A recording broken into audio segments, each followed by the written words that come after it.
Welcome back to another video. We are in the Open Great League. We have a new cup rotation, so we're going to be running a Tropius, Sandslash, and Lanturn here. Here we have a really tough situation. Our opponent ends up deciding to switch out into the Venusaur. The Venusaur is going to be able to throw Sludge Bomb, but we think that we can tank it, and that is indeed the truth. But unfortunately, we did CMP tie there, so we have to undercharge this Leaf Blade, which is good in the sense that we got a little bit of extra farm back, but we probably should have just farmed down. Now they come in with the Gligar, we switch out into our Lanturn because we kind of have two counters to this Gligar, especially with the Sandslash. So nice switch by my opponent right there, catching our move. Although it could have still been a Thunderbolt, but I guess they were always anticipating a Surf. So we're going to go for this Thunderbolt here to do either heavy damage or get a shield from our opponent. Okay, we do get the shield, which is great, and then our opponent ends up throwing a move. This move here does KO our Lanturn, and now we're just going to have to come in with our Sandslash and hope 2 shields with Sandslash is enough to take this team down. Here they try to catch a Drill Run, but we were going to farm up anyways. So GG's to our opponent right there. We were lucky enough to get that win, especially with 2 shields with that Shadow Sandslash. This team here, it's kind of like the Sandslash and Tropius core complement each other, and then the Lanturn's kind of the safe switch. So here we have to come in with our Lanturn. Not the best situation because this Sandslash will be able to throw super effective drill runs, but we do get a switch out. So they use energy and then they switched out. Here we just did some chip damage with our Thunderbolt, and then we're going to go with the Surf just to do additional chip damage. Correctly, our opponent does not shield any of it. And then here we're going to have to come in with our Tropius and then just tank the move and farm down. And then we just got to hope we can outplay the Sandslash in the back. So we know they're probably going to bring the Sandslash, so we're already anticipating that. We switch out immediately. Here they decide to stay in. They do get to the move. We're going to have to shield this. It ends up being the Drill Run. And then our opponent ends up revealing they are running the Azumarill in the back. This Azumarill is quite tanky, so it's going to be able to tank a ton of these drill runs. But luckily for us, we are running the Shadow Claw version of Sandslash, so we're just going to double shield this situation. We're just going to shield this situation and just hope for the best at this point. I think our only chance here is to try to catch a move somewhere. We do get the first shield. We go for another bait because we have to get these shields down. And then we try to catch a move here. We do catch a move. Does it end up being costly?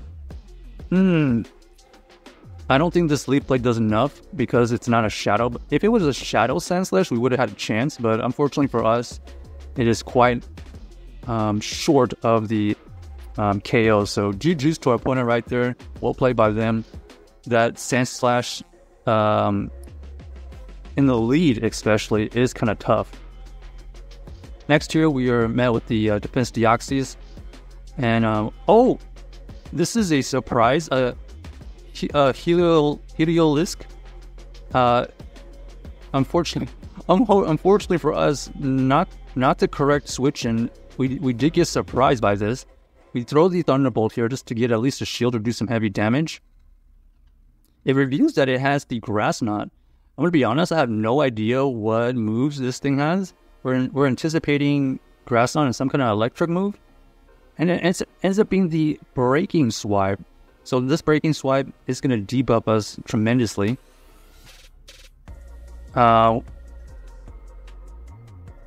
We just go for this Leaf Blade here, and because we got debuffed so much, it does not KO, so it is allowed to get to another Breaking Swipe here. And okay, it's going to get to another Breaking Swipe. At this point, we're just going to have to double shield and just hope for the best. This is going to be a tough situation to come back from. Nice team right here. It was very unusual seeing that thing. It did surprise us. This Sandslash would have done way better against that Helio, obviously, and then our own Lantern would have been able to take care of their Dugong, but nice surprise team right there. I get their core, so GG's to our opponent right there. What they have, a Defense Deoxys and Dugong core, and then they had the Helio, so nice little team right there. Little surprise spice team.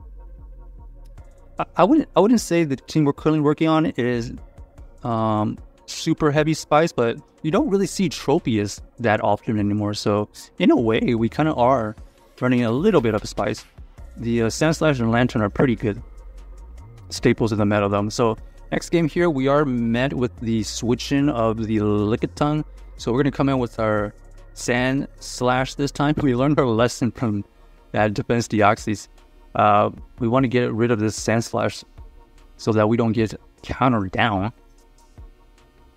Here, it looks like we are gonna get this Lickitung low enough. Will we be able to get to another move? Not quite. Our opponent does end up getting to another body slam. Does take care of the Sandslash, which is kind of tough for us. That means that they win back the switch, but we can also think of it as this is farming energy with this Lickitung, with our Tropius. We already have a pretty decent matchup against their Defense Deoxys. Or was it a Medicham? It was one of those. Okay, so energy with the Tropius going against this Diggersby here. This Diggersby is going to have to tank a couple of these Leaf Blades. This Diggersby is running the Fire Punch version. Okay, interesting. Fire Punch version does better against this Tropius, so we got to be aware of that. They're gonna try to get to another fire. Okay, so they double shield this just to get to this Fire Punch. All right, so here we have the Lantern. We know we have two shields with the Lantern. This potentially could be the Scorching Sand. It is the Scorching Sand. They didn't get the debuff, which is great for us. We're going to throw this Surf before they can get to another move. Take out this Diggersby, and now we just have Medicham to deal with. We do have a shield, but also we had a little bit of an energy advantage. So here, kind of a baiting situation or not. We call the bait. It ends up being the Psychic. We don't get the debuff, which is great. And now it's just a race. Can we get to two moves before they can KO us? We do get the Thunderbolt off, and we get to this Surf. Does it enough? Yes, it is. So GG's to our opponent right there. Lantern debuff? Who said there was a Lantern debuff? Lantern still taking out Medichams, still looking good with some energy advantage. We did get lucky though. Several things went in our way that Psychic didn't debuff us, or obviously that would have been a loss. Here we decided to switch out into our only counter. We just counter swap into the Carbink. This Carbink is throwing these rock throws, I believe, and it is doing neutral damage, so it is chunking away. And this thing is so tanky. A super effective Shadow Draw Run did only about 40, maybe 30% of this Carbink, so this thing is an absolute tank.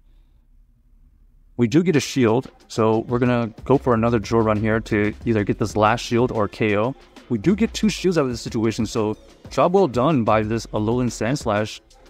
Yes, we did lose the switch in, but we got two shields down. Shadow Nidoqueen has to deal with a Lantern now.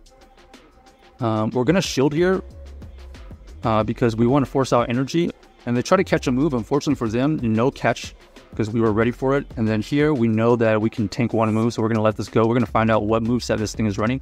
Ends up being the Thunderbolt. This Thunderbolt is only neutral because we have flying and grass typing, so that's really good news for us. It was a Rock Slide, it would have been much worse. So we're gonna go for these Leaf Blades. Ends up being another charge move here. Is this a Psycho Boost? No Psycho Boost. They just go for the Thunderbolt, which allows us to farm down. And then we are able to get to one Leaf Blade here. This Shadow Nidoqueen is going to tank a huge damage right there. And we have a combo play because we already have a Surf ready with our Lantern. So GG's to our opponent right there. Not bad. A good ending right there. Good management of the energy. So let us know about this team. I hope you enjoyed the video. And let us know if you're able to create this team.